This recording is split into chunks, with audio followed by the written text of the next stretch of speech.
स्वागत है आज की इस खास उत्तर प्रदेश बुलेटिन में। आपके साथ मैं हूं श्वेता तिवारी। आइए ले चलते हैं आपको उत्तर प्रदेश की तमाम बड़ी खबरों की ओर, जिन्हें जानना आपके लिए है बेहद जरूरी।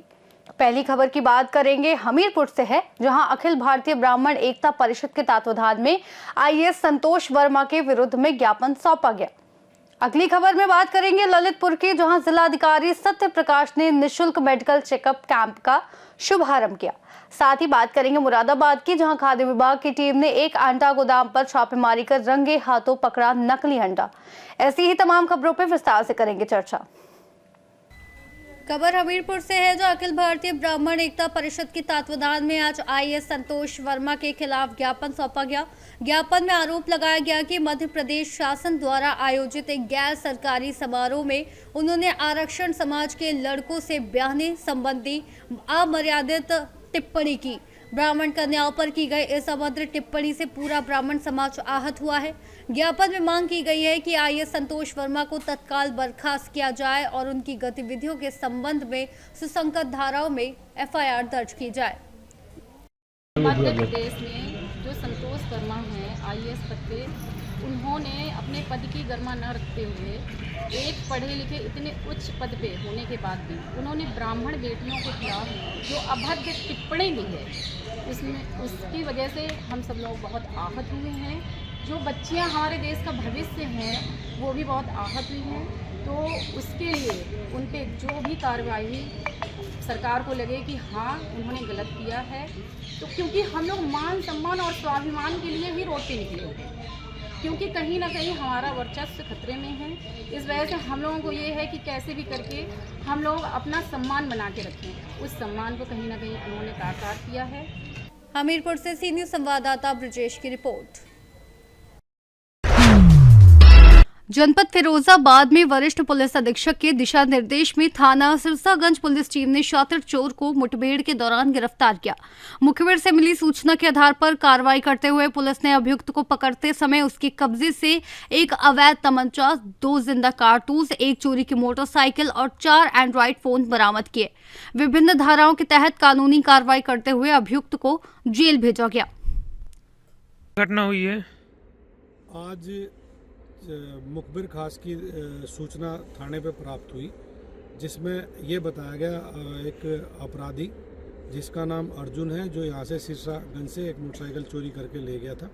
आज फिर वो दूसरी किसी घटना करने के फिराक में घूम रहा है। इस सूचना पे यकीन करते हुए सिरसागंज पुलिस ने उसकी घेराबंदी शुरू की, जहाँ के वो नेशनल हाईवे से रोड सराय मोड़ की तरफ जो रास्ता जाता है उस पे उसको आता हुआ देखा गया। पुलिस ने उसको रोकने का इशारा किया, ना रुकते हुए उसने पुलिस पार्टी पे एकदम फायर कर दिया। जवाबी कार्रवाई करते हुए पुलिस टीम ने फायर किया, जिसमें अभियुक्त घायल हो गया। अभियुक्त की पहचान अर्जुन के रूप में हुई है, जो कि एटा का मैनपुरी का रहने वाला है। और इस पे 21 मुकदमे पहले भी दर्ज हैं, जिसके पास से एक चोरी की मोटरसाइकिल और एक तमंचा 315 बोर, 2 खोखे जो चलाए हुए वो बरामद हुए, एक जिंदा कारतूस और 4 मोबाइल इसके कब्जे से बरामद हुए हैं। अभियुक्त को जिला अस्पताल इलाज हेतु भेज दिया गया। शेष विधिक कार्रवाई की जा रही है। फिरोजाबाद से सीनियर संवाददाता सरनेश कुमार गुप्ता की रिपोर्ट। कोना जलौन के नया पटेल नगर में 2 युवकों ने बर्तन साफ करने का बहाना बनाकर 2 महिलाओं को बेहोश कर उनके कानों के झुमके चुराए। महिलाएं घर के बाहर बैठी थीं, तभी युवक लिक्विड बेचने के लिए आए और बर्तन साफ करने का दिखावा किया। लिक्विड में किसी अज्ञात पदार्थ के कारण महिलाएं बेहोश हो गई और युवक मौके का फायदा उठाकर फरार हो गए। पुलिस ने घटना की सूचना पाकर मौके पर पहुंचकर जांच शुरू कर दी है और सीसीटीवी फुटेज खंगाली जा रही है। घटना से इलाके में भय का माहौल है और आरोपियों की तलाश जारी है। क्या नाम है आपका और आपका? क्या हुआ आज? किस वजह से आपके यहाँ अभी पुलिस आई थी? बीमार को लिख हुई थी तो कहने लगे कल तांबे के लोटे में भगवान तो वो साफ कर दे बढ़िया साफ हो मतलब आपको बता दो हमने खुद दे दी बाजार से खरीदे ना वैसे साफ कर दिए साफ कर दिए और फिर हम पहले कहने थे पैर में तो पहले गंदगी किसी से साफ हो जाएंगे तो फिर दे दी साफ कर फिर पता नहीं था मतलब एकदम से चक्कर से आया। आपको भी चक्कर आए?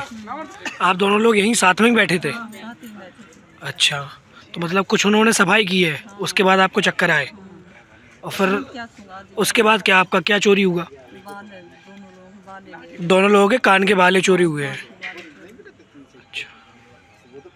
जालौन से सी न्यूज संवाददाता आदित्य द्विवेदी की रिपोर्ट।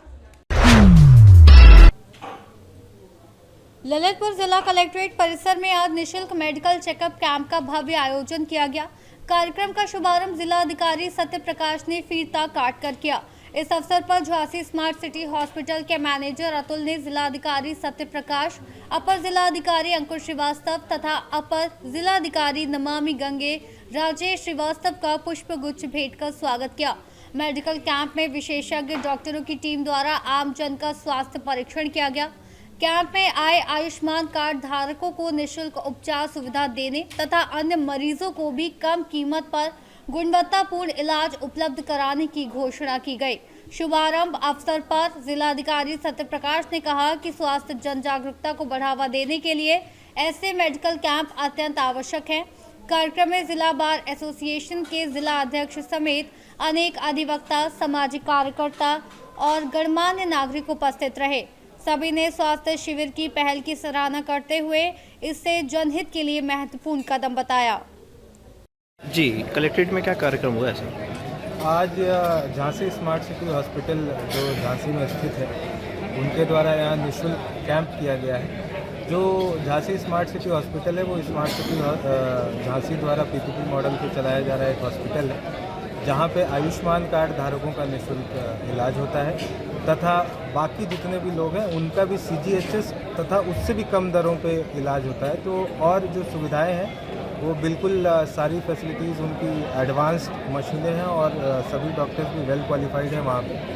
तो ऐसी स्थिति में बहुत ही न्यूनतम दरों पे वहाँ बेहतर इलाज होता है। तो आज जन जागरूकता के लिए उनके द्वारा यहाँ पे निःशुल्क कैंप लगाया गया जिसमें स्पेशलिस्ट डॉक्टर खासकर पीडियाट्रिशियन, गाइनोकोलॉजिस्ट और जो ऑर्थोपेडिक्स के अलावा भी नेत्र सर्जन वगैरह भी यहाँ उपलब्ध है तथा जो बाकी पैथोलॉजी की जांचें भी है वो भी हैं।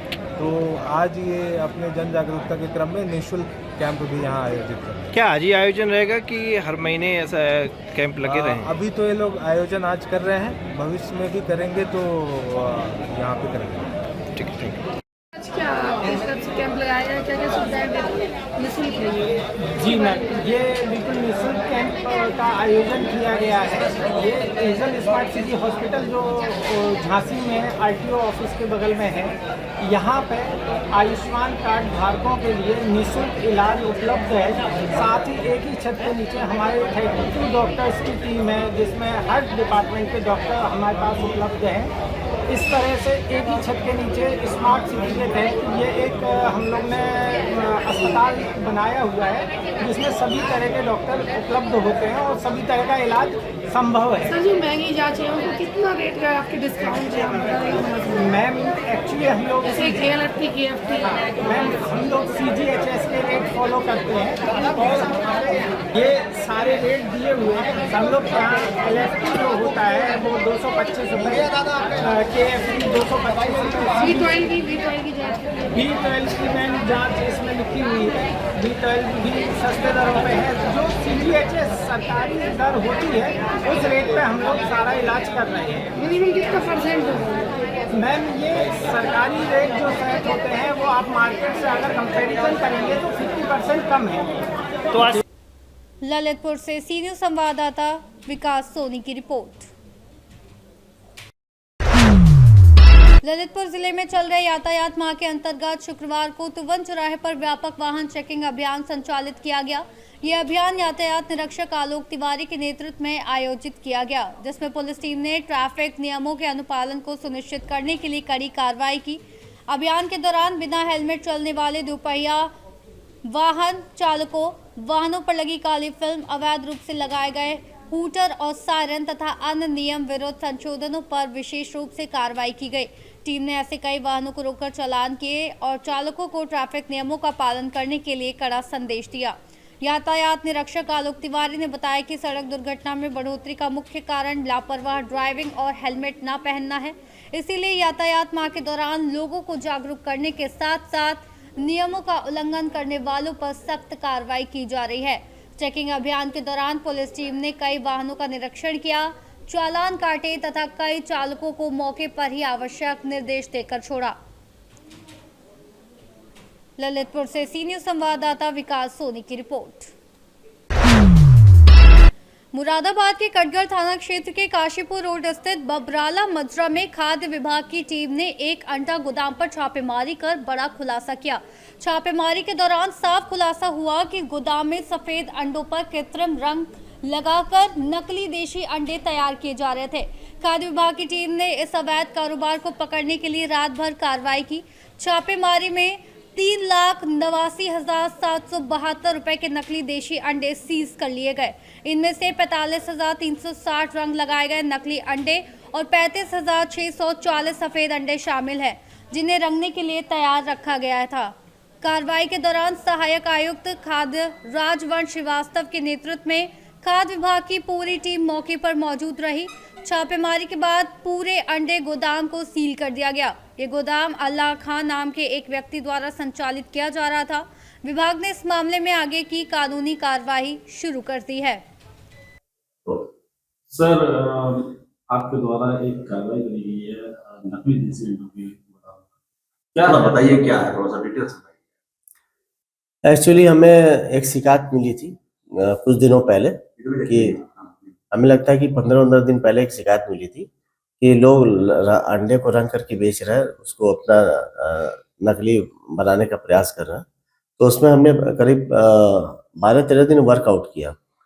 हमने मुखबिर तंत्र को विकसित करके अपने वहाँ पे मुखबिर लगाया और पूरी सूचना जब इकट्ठी हो गई तब हमने कल रात में करीब 10:15 में हम लोग वहाँ पे गए और वहाँ पर जाने के बाद टीम के साथ पूरा जांच किया। जांच करने पे अंडा भी मिला, जो अंडे का व्यापारी था जो ये काम कर रहा था वो भी मिला, और करीब 10-12 वर्कर थे जो काम कर रहे थे, वो लेबर थे। तो इनके खिलाफ तहरीर दिया गया जो अंडा रंग रहे थे। एक्चुअली वो वाइट रंग का अंडा देसी बनाकर बेचते थे, मतलब उसको चाय पत्ती, कत्था और सिंदूर मिला करके उसका घोल बनाते थे। घोल बना करके उस अंडे को उसमें डाल करके उसको गर्म करके अंडे में को उसमें डालते थे, तो उसमें येलोइश टाइप का हल्का पीले रंग का उसमें हो जाता था, जिससे लोगों को प्रतीत हो गया देसी अंडा है, जिससे उसको दुगने तिगुने दाम पे, अनाज दाम पे उसको बेचते थे, लोगों को गुमराह करते थे। और ये बहुत ही नुकसानदेह है क्योंकि उसमें सिंदूर में लेड होता है। लेड हमारे बॉडी में किसी प्रकार से पहुंचे वो काफी हानिकारक होता है। लगभग तो कितने की कीमत के हैं या कितने पीस हैं? लगभग 1 लाख अंडे रहे होंगे। रात भर हम लोगों ने कार्रवाई किया उस पर सुबह। हाँ, उसको पुलिस में हमने तहरीर भी दिया उसके खिलाफ। तो सर कितने लोगों के खिलाफ उसमें? नहीं, एक जो मेन आदमी था वो था, उसके खिलाफ किया। वहाँ पे कितने लोग काम कर रहे थे? काम करने वाले लेबर थे 10, तो लेबर का कोई उसमें रोल ही नहीं था। आपने सीलिंग की कार्रवाई की? जी हाँ, सीलिंग किया, पूरा उसको गोदाम सील कर दिया, अंडे का गोदाम, ताकि वो पब्लिक में ना जा पाए, उसको हमने सील कर दिया। और आज लखनऊ में भी भेज दिया विशेष वाहन के द्वारा, लखनऊ में पहुंच करके तुरंत जांच हो जाए उसकी। मुरादाबाद से सी न्यूज़ संवाददाता जुनैद खान की रिपोर्ट। देश में वोटर लिस्ट गहन पुनरीक्षण प्रक्रिया के दौरान अनेक बीएलओ की मौत पर MIMIM ने जिला अधिकारी को ज्ञापन दिया। इस दौरान देश के 12 राज्यों में वोटर लिस्ट गहन पुनरीक्षण प्रक्रिया SIR की अंतिम तिथि 4 दिसंबर 2025 से बढ़ाकर 4 जनवरी 2026 करने एवं प्रक्रिया आम जनता को हो रही परेशानियों के संबंध में मुख्य चुनाव आयुक्त को संबोधित ज्ञापन अपर जिलाधिकारी को दिया। विज्ञापन में मांगी की गई कि वर्तमान में उत्तर प्रदेश में चल रही वोटर लिस्ट मन पुनरीक्षण प्रक्रिया SIR में BLO द्वारा केवल 35% से 40% गणना फॉर्म ऑनलाइन हुए हैं। अभी तक 60% गणना फॉर्म ऑनलाइन होने बाकी है। BLO पर भी इस कार्य का बहुत अधिक दबाव है, इसलिए जनहित को देखते हुए वोटर लिस्ट गहन पुनरीक्षण प्रक्रिया SIR की अंतिम तिथि बढ़ाकर 4 जनवरी 2026 किया जाना आवश्यक है। इस दौरान महानगर अध्यक्ष वकील रशीद एड, अतीकुर रहमान, मोहित फरगानी, एडवोकेट जिला अध्यक्ष मोहम्मद फहीम, युवा जिला अध्यक्ष तालिब मलिक व अन्य कार्यकर्ता उपस्थित रहे। डीएम साहब से आप मिले हैं, क्या मांग रखी है और क्या कहना चाहिए? देखिए, आज कुलीन मजलिस इत्तेहादुल मुस्लिमीन की मुरादाबाद और महानगर की इकाई ने जो है वो डीएम साहब से मिलकर जो है वो जो वर्तमान में वोटर लिस्ट गहन पुनरीक्षण प्रक्रिया यानी SIR का प्रोग्राम चल रहा है उसमें BLO की सही तरीके से ट्रेनिंग नहीं है। BLO अपना काम अभी पूरा नहीं कर पाए, लगभग 40% काम जो है वो पूरा हुआ है और अब 10 दिन रह गए, उन पर बहुत ज़्यादा दबाव है और जनता भी कहीं ना कहीं परेशान है। तो हमने ये मांग करी है कि उसका 1 महीने का टाइम जो है यानी 4 जनवरी 2026 तक उसकी जो अंतिम तिथि कर दी जाए। एक तो इस पर मांग की है, दूसरा ये है कि जो मुख्य चुनाव आयुक्त ज्ञानेश कुमार जी थे उनकी प्रेस कॉन्फ्रेंस में और जहाँ उत्तर प्रदेश के जो चुनाव आयुक्त थे उन्होंने भी अपनी प्रेस कॉन्फ्रेंस में ये बताया था कि जो सगे संबंधी हैं परिवार के उनसे भी वोटर की मैपिंग हो सकती है, लेकिन जब उस फॉर्म को यानी गणना फॉर्म को वो जब अपने सॉफ्टवेयर पर डाल रहे हैं तो वहाँ केवल 4 रिश्ते आ रहे हैं यानी दादा दादी माँ और बाप। तो इसमें नाना नानी का भी अगर ऑप्शन है तो वो BLO जो है उसे नहीं अपलोड कर पा रहे हैं। तो इसमें हम ये मांग है कि परिवार के और रिश्ते भी इसमें खोले जाएं। जैसे मान लीजिए बड़ा भाई है, किसी के माँ बाप 1990 में मर गए तो उसके नाम कहाँ से होंगे 2003 में, उसके दादा पहले ही मर गए तो उसमें बड़े भाई का नाम होगा तो बड़ा भाई भी शामिल करें, चाचा चाची भी शामिल करें, मामा मामी भी शामिल करें। इसके अलावा बहुत सारी दिक्कतें आ रही है। मान लीजिए 2003 की वोटर लिस्ट है, अभी हमने खोला 89 बूथ नंबर देहात में, मुरादाबाद देहात में है, उस पर जब हम उसकी वोटर लिस्ट डाउनलोड कर रहे हैं तो 89 मुरादाबाद नगर की डाउनलोड हो रही है, रेलवे स्टेडियम सेक्टर 5 की। इसी तरह कई वोटर लिस्टें ऐसी हैं 2003 की जो खुल नहीं रही हैं। इसी तरीके से कुछ वोटर ऐसे हैं कि जिन पे 1995 का वोटर आई कार्ड है। मुरादाबाद की ज़िला महानगर इकाई जिला अध्यक्ष के नेतृत्व में हम डीएम साहब से हमने टाइम लिया था मिलने का और मेन बात यह है कि जो SIR चल रहा है, स्पेशल इंटेंसिव जो रिवीजन चल रहा है पूरे देश में चल रहा है, तो उसमें जो उन्होंने टाइम दिया है 4 दिसंबर तक का, वो बहुत कम है। उसमें हमारे पास जो सूचना है उसमें यह है कि अभी खाली 10 दिन रह गए हैं उसके अंदर और 10 दिन भी नहीं है अब तो, और उसमें सिर्फ 40-50% तक जो है वो डिजिटलाइजेशन तक हुआ है, प्रोसेस पूरा हो भी नहीं पाया है। तो हमारी मांग है कि इस चीज़ को जो है वो टाइम को बढ़ाया जाए और 4 जनवरी तक इसको मतलब 2026 तक इसको कर दिया जाए। दूसरी बात यह है जो BLOs काम कर रहे हैं उनकी ट्रेनिंग पूरी नहीं हुई है प्रॉपर, उनको पता ही नहीं है। अब जब वहाँ पे जो इश्यूज़ आ रहे हैं वो इश्यूज़ को रिजॉल्व ही नहीं कर पा रहे हैं। मसलन जैसे 2003 की लिस्ट में किसी के पिताजी का नाम नहीं है, उसका भी नाम नहीं है। लास्ट टाइम उसने 2024 के लोकसभा चुनाव में वोट किया है, 2022 के चुनाव में वोट किया है, लेकिन उसका वोट नहीं आया है। अब वो आदमी कहाँ जाए? वो आदमी चक्कर काट रहा है, सब लोग उसको घुमा रहे हैं, उसका कोई प्रॉपर हल नहीं निकल पा रहा है। BLOs पे इतना प्रेशर है कि वो उनके पास बहाना होता है कि हम किस किस के घर पर जाएं, कहाँ कहाँ जाएं। तो हम भी सबकी समस्याएं भी समझ रहे हैं, हम वो भी समझ रहे हैं कि जो BLOs काम कर रहे हैं उन पे कितना प्रेशर है उन BLOs पे। हमने सुनने में आया कि कितने कुछ BLO ने आत्महत्या तक कर ली इस प्रेशर में आके। तो उनके बारे में भी सोचना है प्रशासन को, शासन को, और ख़ास तौर से जो मुस्लिम बहुल इलाके हैं उन मुस्लिम बहुल इलाकों में SIR का काम प्रॉपर नहीं है। मुरादाबाद की जो इकाई है, MIM की जो इकाई है, उसने बाकायदा 200 वॉलंटियर्स हमारे काम कर रहे हैं इस टाइम मुरादाबाद के अंदर, जो लोगों की मदद कर रहे हैं SIR फॉर्म भरने में, BLOs को भी कोऑर्डिनेशन के साथ कर रहे हैं। लेकिन हमें लग रहा है कि ये काम पूरा नहीं हो पाएगा 4 दिसंबर तक, इसलिए इस काम को बढ़ाया जाए, तारीख को बढ़ाया जाए। तो कहीं ना कहीं बिहार के चुनाव को लेकर जाना ऐसा तो नहीं है कि मुस्लिम इलाके में वोट काटे? हाँ, बिहार में आप देखिए, बिहार में जो सीमांचल का मुस्लिम बहुल इलाका था वहाँ पे क्या किया गया सबको मालूम है। खाली सीमांचल में ही जो है कितने ज़िलों में, सिर्फ किशनगंज में 2,68,000 वोट काट दिए गए थे। तो वो वोट किसके थे? वो सब मुसलमानों के वोट थे। तो ये तो बिल्कुल एक बैकडोर एनआरसी है। मुरादाबाद से सी न्यूज़ संवाददाता जुनैद खान की रिपोर्ट। जनपद पीलीभीत के ग्राम गजरौला कला में गुरुवार की शाम करीब 5 बजे एक बड़ा सड़क हादसा होते होते टल गया। पूरनपुर की ओर से आ रहे गन्ने से लदा ट्रक अचानक अनियंत्रित होकर सड़क किनारे खाई में पलट गया। हादसा इतना भीषण था कि ट्रक का अगला हिस्सा बुरी तरह क्षतिग्रस्त हो गया और गन्ना सड़क किनारे खाई में बिखर गया। इस दुर्घटना में ट्रक चालक गंभीर रूप से घायल हो गया। स्थानीय लोगों की सूचना पर गजरौला थाना पुलिस मौके पर पहुंची और बेहोशी की हालत में पड़े चालक को तत्काल एम्बुलेंस से जिला अस्पताल भिजवाया गया। चालक की स्थिति गंभीर बताई जा रही है। बेहोश होने के कारण उसने अपना नाम और पता पुलिस को नहीं बता पाया। पुलिस वाहन के नंबर के आधार पर चालक की पहचान कराने में जुटी हुई है। हादसे के कारणों का अभी तक पता नहीं चल पाया है, लेकिन प्रारंभिक आशंका जताई जा रही है कि ट्रक का संतुलन बिगड़ने के कारण ये दुर्घटना हुई। पीलीभीत से सी न्यूज़ संवाददाता रिजवान फैजी की रिपोर्ट। खबर सहारनपुर से है, जहां सैयद माजरा के पास हाईवे पर आज एक भयानक सड़क हादसा हुआ।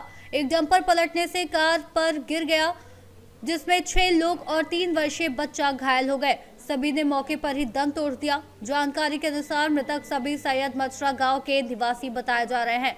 हादसे के बाद हाईवे पर भारी भीड़ जमा हो गई।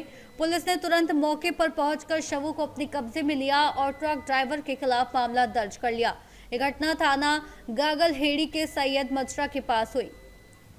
सर, गागलहेड़ी क्षेत्र में जो घटना है, अब तक क्या अपडेट है, कितने लोगों की मौत? एक मिनट रुक जाओ सभी। सर, गागलहेड़ी में जो घटना है, अब तक टोटल कितने लोगों की? देखिए, जिसमें अभी जो लेटेस्ट जो हमारे पास सूचना मिली है, तो इसमें जो है 7 लोगों की जो है मृत्यु हुई है, जिसमें कि एक बालक है छोटी उम्र का, 10 साल से कम जिसकी उम्र है, एक महिला है जिनकी उम्र जो है करीब 50 से 60 वर्ष के बीच में है, और बाकी जो भी मृत है उनकी उम्र जो है वो करीब 20 से 30 वर्ष के बीच में। अब पता लगा है सर कहाँ से कहाँ लोग जा रहे हैं? देखिए, यही पता चल रहा है कि अपने शायद संभवतः एक परिवार के कार्यक्रम में जा रहे थे, रहने वाले ये सोना माजरा गाँव के थे। बताया जाए किसी मंत्री के शिकायत में बताया जा रहा है। इस चीज की देखिए अभी पुष्टि कर पाना इस समय पर संभव नहीं है। जैसे इसमें कोई भी हमें जानकारी मिलेगी तो हम आपको इसमें अपडेट करेंगे। सहारनपुर से सी न्यूज़ संवाददाता शाकिर राजपूत की रिपोर्ट। मुरादाबाद जिले में चल रहे चोरी के ट्रैक्टरों के काले कारोबार पर एसटीएफ ने बड़ी कार्रवाई की। टीम ने 4 ट्रैक्टर और 2 इंजन के साथ 4 बदमाशों को गिरफ्तार किया। पकड़े गए गैंग ने पश्चिम बंगाल से चोरी किए गए ट्रैक्टरों को कैंटर से लाकर मुरादाबाद में चेसिस और इंजन नंबर बदलकर जाली कागजात तैयार किए। सूत्रों के अनुसार नकली कागज तैयार होने के बाद इन्हें किसानों को बेचे जाने की योजना थी। पकड़े गए गैंग को पाक बड़ा क्षेत्र में गिरफ्तार किया गया। एसटीएफ की इस कार्रवाई के बाद स्थानीय पुलिस की सक्रियता पर भी सवाल उठने लगे हैं। सर, पाकबड़ा थाना क्षेत्र में एसटीएफ ने कुछ ट्रैक्टरों को पकड़ा है, जिसमें 4 लोगों को गिरफ्तार किया। क्या प्रोसेस है? देखिए, एसटीएफ के द्वारा ये एक गैंग है जो पुराने चोरी के ट्रैक्टर्स असम, वेस्ट बंगाल, उड़ीसा की तरफ से लेकर कंटेनर में चोरी छिपा कर लाते हैं और यहाँ पे पेंट करके और उसके फर्जी कागजात तैयार करके बेच देते हैं। उसी तरह के 4 लोग को गिरफ्तार किया गया है। इस गैंग के 4 लोग अरेस्ट हुए हैं और इनके पास से 4 ट्रैक्टर और 2 इंजन बरामद हुआ है। बेसिकली पाकबड़ा क्षेत्र में ये गिरफ्तारी हुई है। उसमें अभियोग पंजीकृत किया गया है और जो ये 4 लोग हैं उसमें से 3 डिडौली के रहने वाले, डिडौली अमरोहा के, और एक व्यक्ति जिसका नाम शेरपाल है वो संभल का रहने वाला है। तो ये बाकी इसमें रिकवरी हुई है। हम लोगों ने इसको कल मुकदमा लिख करके जेल भेजा है। अग्रिम कार्रवाई की जा रही है। सर, माना जाए कि हाल ही में जो मुरादाबाद पुलिस ने खुलासा करा था ट्रैक्टर चोरी का, दूसरी जनपद पर यही लोग स्टार्ट में पाए। देखिए, उसी तरह की कार्रवाई और हरकत इन लोगों के द्वारा भी हुई है वहाँ पर, और पहले भी इस तरह के गैंग को हम लोगों ने वर्कआउट किया है और उसी तरह से ये गैंग भी काम करता है। उसी गैंग से जुड़े हुए लोग ये भी। मुरादाबाद से सी न्यूज़ संवाददाता जुनैद खान की रिपोर्ट। उत्तर प्रदेश बुलेटिन में फिलहाल के लिए इतना ही। देश और दुनिया की तमाम बड़ी जानकारियों के लिए आप बने रहिए सी न्यूज़ भारत के साथ।